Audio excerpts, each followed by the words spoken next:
Good morning sa inyo mga friends. Tayo ngayon ay nandito sa aming bukid. And ayan, 'di ba? Sa nakikita ninyo ang bunga ng aming mga kamatis ngayon is malalaki na.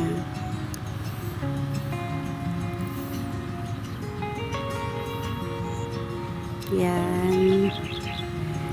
And then ayan. Maingay dito sa bukid. May tunog ng kontraktor, tunog ng ibon, tunog ng mga power sprayer. Yan yung mga maririnig dito sa amin pagka ganitong umaga dito sa bukid.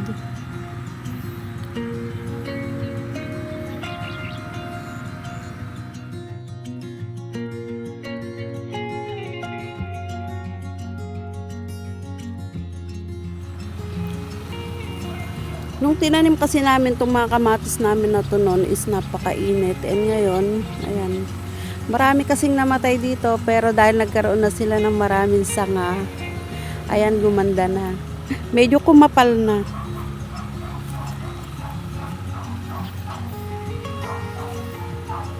Ayan, maraming bunga. Kaya yung aking kamagsasaka is tuwang-tuwa. Kasi yung kanyang mga kamatis is may mga bunga-bunga na.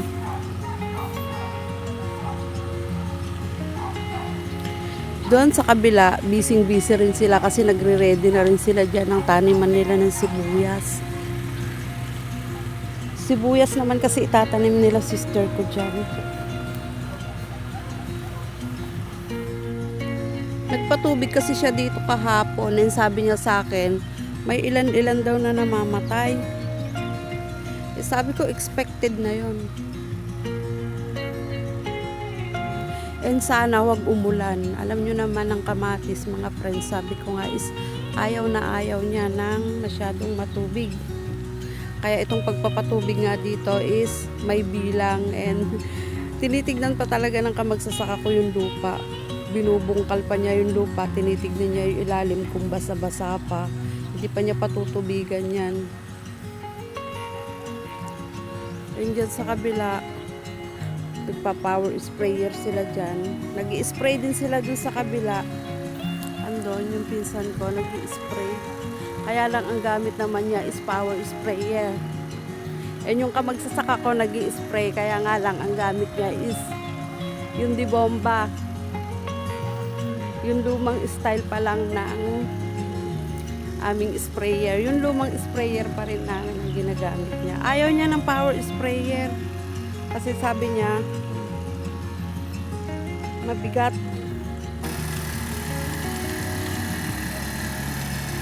Power sprayer.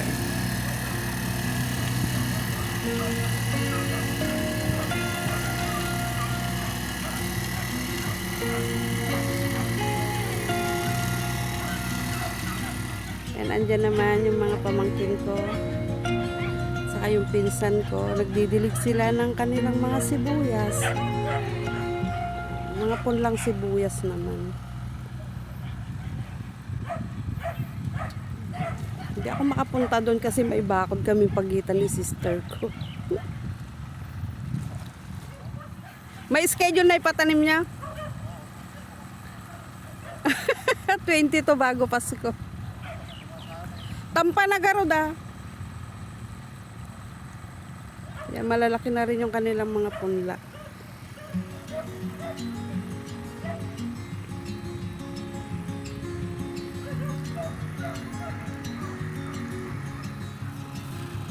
Sabi ng kamagsasaka ko, sabi sana naman daw maganda yung presyo kasi namuhunan na siya dito ng 30,000.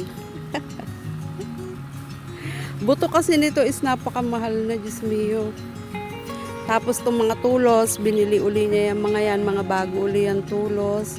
Bago uli yung mga string kasi yung mga string na ginamit namin dito. Hindi naman to po pwedeng idoble na sa mga susunod. Yearly, bumibili talaga kami ng ganito. Ayan. Pagkatapos, hindi na yan magagamit. Nagpanibago siya ng mga tulos kasi yung mga tulos na ginamit namin nung nakaraan is hindi na po pwede.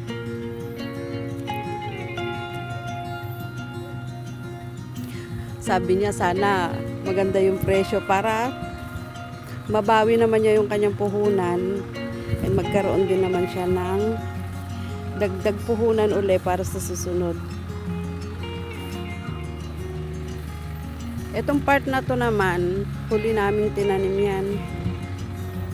Kaya medyo maliliit pa and madamo. Kaya nga yung aking kamagsasaka dito is nag-i-spray ng pangdamo. And okay na rin naman, maganda na rin naman. Dito sa part na to, maliliit pa. And nilagyan niya ng mga ganyan kasi wala nang malalaking poste. Kaya nilagyan niya ng brace.